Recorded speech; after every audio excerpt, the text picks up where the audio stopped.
brings while it helps sa livelihood, business, may ana siya aspect on pollution, waste that we have to deal with. So we are working with our local offices dito sa Senro GSO to come up with our Green Minds handbook or to assist ang ating mga organizers later on how to conduct green meetings dito sa city.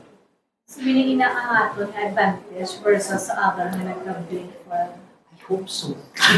I hope so. I think it's the first, they have heard of the first city na nag-attend. No? So, to do that. So, we wanna be able to offer that kind of hosting naman.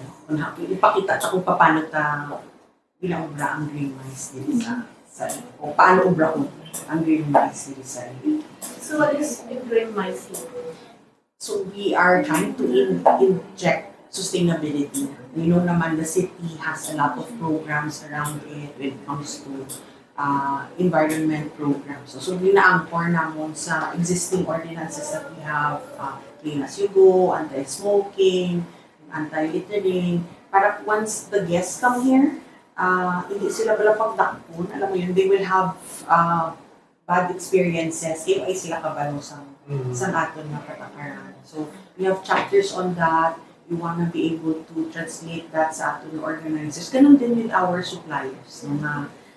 We have, LEDIP has provided us with circular economy na companies, no? Na nagpang-ubra sa mga souvenirs, bags. So, we want to be able to promote them as well. So, damo, puro bracon. But I think damo naman initiative sa city nga mapakita in order to sustain this campaign. So hopefully maging successful kita over this. Ano kayo na ma'am sa 2027? So they have not announced but we will know by September maybe.